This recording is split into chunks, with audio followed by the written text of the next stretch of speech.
right, let's talk about producer surplus. So we've talked about consumer surplus in the last video, as you can see here, beautiful. Now let's think about supply and the producer surplus. So if I am a clever firm person, company person, then my supply is going to match my added cost. So I can say this is my MPC, my marginal private cost, the cost to me. So marginal private cost, just as we had marginal private benefit equaled the added benefit that I'm getting to me, private, of an extra unit of the product.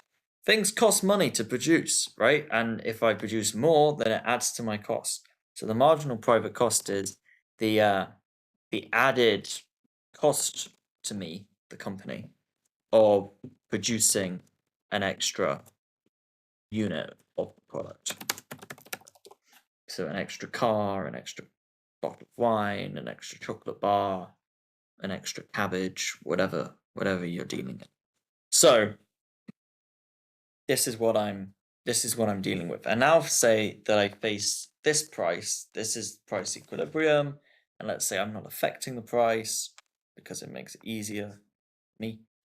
And I've got these costs, and hopefully that kind of matches my supply. If the minimum that I'd be willing to accept to sell to you is if you at least cover the cost that it took me to make this extra unit.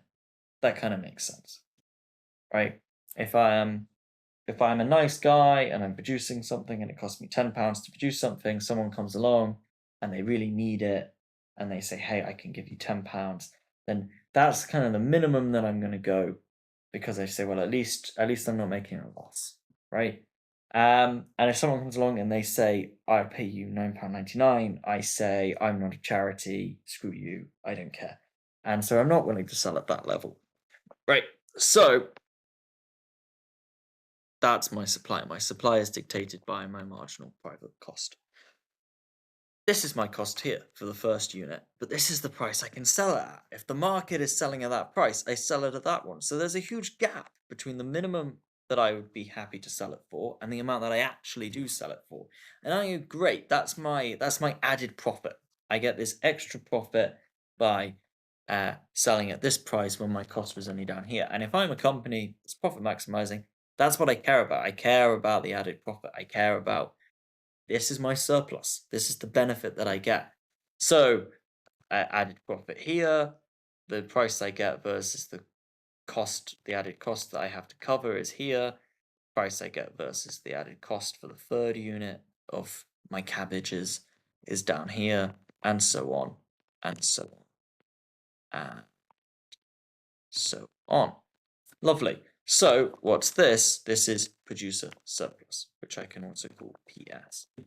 And so this is an idea of, well, how much benefit is the producer, the owner of the company or whatever, how much benefit are they getting?